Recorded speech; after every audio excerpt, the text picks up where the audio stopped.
इस वक्त मैं रामलीला मैदान में खड़ा हूं। तस्वीरें देखिए, यहाँ पर लाखों की संख्या में लोगों को जुटाने का दावा कांग्रेस पार्टी कर रही है। हालांकि अभी समय है रैली में, फिर भी हजारों की संख्या में लोग आए हैं और पूरे रामलीला मैदान को राहुल गांधी, प्रियंका गांधी, मल्लिकार्जुन खड़गे के कटआउट से सजाया गया है। कार्यकर्ता झंडे बैनर लेकर के पहुंच चुके हैं और इंतजार हो रहा है कि राहुल गांधी और मल्लिकार्जुन खड़गे कब आते। एक बड़ा सा मंच बनाया गया है। विशाल रैली 14 दिसंबर 2025 रामलीला मैदान दिल्ली। वोट चोर गद्दी छोड़, राहुल गांधी की तस्वीर है, मल्लिकार्जुन खड़गे की तस्वीर है और ठीक सामने अगर आप देखेंगे तो बोरियों में भर करके करोड़ों की संख्या में सिग्नेचर है। कांग्रेस पार्टी का ये दावा है कि ये सिग्नेचर आम लोगों के हैं जो वोट चोरी के खिलाफ कांग्रेस के मुहिम में उनका साथ देने के लिए कई बूथों तक आए, जिला मुख्यालयों तक आए और इस सिग्नेचर कैंपेन को अपना समर्थन दिया। राहुल गांधी संसद के अंदर भी और संसद के बाहर भी वोट चोरी को लेकर के कथित रूप से बड़ा एक मुद्दा बनाने की फिराक में लगातार रहे। बिहार का पूरा चुनाव उन्होंने इसी मुद्दे पर लड़ा। एसआईआर को लेकर लगातार वो हमला करते रहे। बीएलओ की मौत को लेकर के, मतदाता सूची के शुद्धिकरण को लेकर के लगातार उन्होंने पूरे देश में अपने प्रेस कॉन्फ्रेंस के जरिए, पार्टी के कार्यक्रमों के जरिए, संसद के अंदर भाषण के जरिए पूरी तरह से जागरूकता फैलाने की कोशिश की। कांग्रेस का ये कहना है कि करोड़ों लोगों ने हस्ताक्षर किए हैं वोट चोरी के अभियान को, जो कांग्रेस का था, वोट चोर गद्दी छोड़ का, उसको समर्थन देने के लिए संसद के अंदर भी राहुल गांधी ने इस मुद्दे पर भाषण दिया और पार्टी दफ्तर में 3 प्रेस कॉन्फ्रेंस की, जिसमें उन्होंने कहा कि वोट जो चोरी हो रही है कैसे हो रही है उनके मुताबिक, कि वोटर लिस्ट ठीक नहीं है, नाम काटे जा रहे हैं उनके जो कांग्रेस पार्टी या विपक्ष के वोटर हैं और नाम जोड़े जा रहे हैं उनके जो बीजेपी के समर्थक हैं। दूसरे राज्यों के लोगों को ला करके वोटर लिस्ट में ऐड किया जा रहा है। वो तमाम आरोप लगा रहे हैं। बीजेपी कहती है कि ये गलत आरोप है। चुनाव आयोग ने भी उनके आरोपों को खारिज कर दिया है। लेकिन राहुल गांधी अपनी मांग पर कि वोटर लिस्ट जो है वो शुद्ध होनी चाहिए और इसलिए आप देखिए यहाँ पर कि हजारों की संख्या में कांग्रेस कार्यकर्ता झंडे, बैनर, पोस्टर के साथ नारे लगाते हुए इस मेगा रैली में सहभागिता के लिए यहाँ पर पहुंचे हैं। लोग बैनर, पोस्टर लेकर के, छोटे छोटे पोस्टर लेकर के, digital voter list now, no CCTV deletion, transparent access to EVMs, ये देखिए इस तरह से लहरा रहे हैं, प्लेकार्ड को लहरा रहे हैं। और दूसरे अगर पोस्टर में आप देखेंगे तो मल्लिकार्जुन खड़गे और राहुल गांधी की पोस्टर लेकर के, यानी मतदाता जो सूची है उसके शुद्धिकरण, एसआईआर की प्रक्रिया के खिलाफ और बीएलओ की मौत को लेकर के, खासतौर से एसआईआर की प्रक्रिया को लेकर के और वोटर लिस्ट की शुद्धिकरण को लेकर कांग्रेस पार्टी ये रैली कर रही है। कैमरामैन कमल देव के साथ अरुण सिंह, न्यूज़ 18 इंडिया, रामलीला मैदान, दिल्ली। तो दिल्ली के रामलीला मैदान में कांग्रेस की महारैली से पहले बीजेपी नेता प्रदीप भंडारी ने हमला बोला है। प्रदीप भंडारी ने कांग्रेस के नारों को लेकर सवाल उठाए हैं।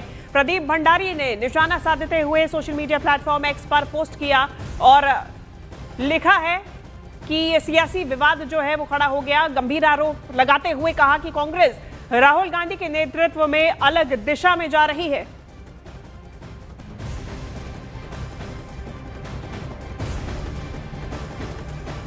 तो वहीं कांग्रेस सांसद इमरान मसूद ने बीजेपी पर देश में लोकतंत्र को खत्म करने की साजिश रचने का आरोप लगाया है। क्या कहा है आपको सुनवाते हैं। मसूद है हमारे साथ बातचीत करने के लिए। आज इनके आवास पर ही देखिए समर्थक पहुंचे, रैली के लिए बस निकल ही रहे हैं, लेकिन आप रैली कर रहे हैं एसआईआर को लेकर, क्या संदेश देने की कोशिश है? देखिए, देश में जो कुछ चल रहा है, जिस तरह से लोकतंत्र को ख़त्म किया जा रहा है, उसके लिए कांग्रेस एक अभियान के तौर पर पूरे देश के अंदर चलाने का काम कर रही है, उसी के अंदर रैली है। लेकिन आज कुछ जगहों से कांग्रेस कार्यकर्ताओं के कंट्रोवर्शियल नारे भी सामने आ रहे हैं, अलग अलग जगहों से प्राइम मिनिस्टर मोदी के लिए। इस तरह की नारेबाजी पर क्या कहेंगे? ये बीजेपी के नेता लगातार ट्वीट कर रहे हैं, सवाल उठा रहे हैं। पता नहीं क्या नारा, कौन सा नारा, किस नारे के ऊपर सवाल उठा रहे हैं, इनका कुछ पता नहीं है। अपने आदमी खड़े करके नारे लगवाने लगते हैं, इनका क्या पता है। एक और सवाल है, बीजेपी के नेता कह रहे हैं कि ओबीसी पीएम देखा नहीं जा रहा है, एसआईआर बहाना है, अपने परिवार को बचाना है। ओबीसी तो ज़बरदस्ती बने हुए हैं, ये ज़बरदस्ती ओबीसी बने। प्रधानमंत्री बनने के बाद ओबीसी लिस्ट के अंदर आप शामिल कर लोगे तो आप ओबीसी ज़बरदस्ती बन रहे हो ना। बहुत बहुत शुक्रिया इमरान मसूद, जो कि अपनी बात रख रहे थे। Javed Mansoori, news 18 India, Delhi. और कांग्रेस नेता अखिलेश प्रताप सिंह ने बड़ी रैली का दावा करते हुए बीजेपी के हमलों पर पलटवार किया है।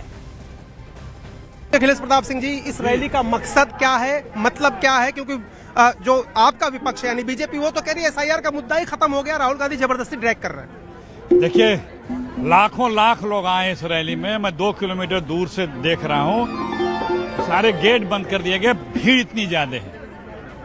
इस देश में वोट चोरी का और से ज्यादा वोट डकैती का मुद्दा सामने आ गया और पूरा देश उद्वेलित है। किस तरह से ये चुनाव को लूट रहे हैं, लोगों का नाम काट रहे हैं, प्रताड़ित कर रहे हैं, प्रलोभन दे रहे हैं। तो ये जो गुस्सा है, एक अपना ताकत दिखाने के लिए देश की जनता कि फ्री एंड फेयर इलेक्शन होना चाहिए, चुनाव आयोग को अपनी नैतिकता दिखानी चाहिए। मंत्री ऐलान कर रहा है केंद्रीय मंत्री की जो हमें वोट न दे उसे वोट डालने न देना चाहिए। चुनाव आयोग एक नोटिस तक नहीं दे रहा है। वोटिंग के दिन तक 10,000 रुपए खाते में जा रहे हैं। पहले 30 दिन पहले तक सरकारी योजनाओं के पैसे तक रोक दिए जाते थे। इंडिया गठबंधन के लोग क्यों नहीं आए? नहीं, हमने कांग्रेस की थी। जब गठबंधन की करें तो गठबंधन की होगी। लेकिन एक सवाल ये है कि प्रदीप भंडारी है प्रवक्ता बीजेपी के, उन्होंने एक फोटो ट्वीट की है, विजुअल ट्वीट किया है कि मोदी तेरी कब्र खुदेगी वाला नारा फिर से। अब भाजपा ही अपने नेता के लिए क्या कहते हैं उस पे हम कांग्रेस के कार्यकर्ताओं का वीडियो कह रहे हैं। वो जाने दीजिए उनको। ये देश फ्री एंड फेयर इलेक्शन चाहता है। मत वोट कोई कांग्रेस को दे और वो चला जाए बीजेपी में और बीजेपी प्रलोभन देकर लोकतंत्र को लूटे, ये बर्दाश्त नहीं होगा।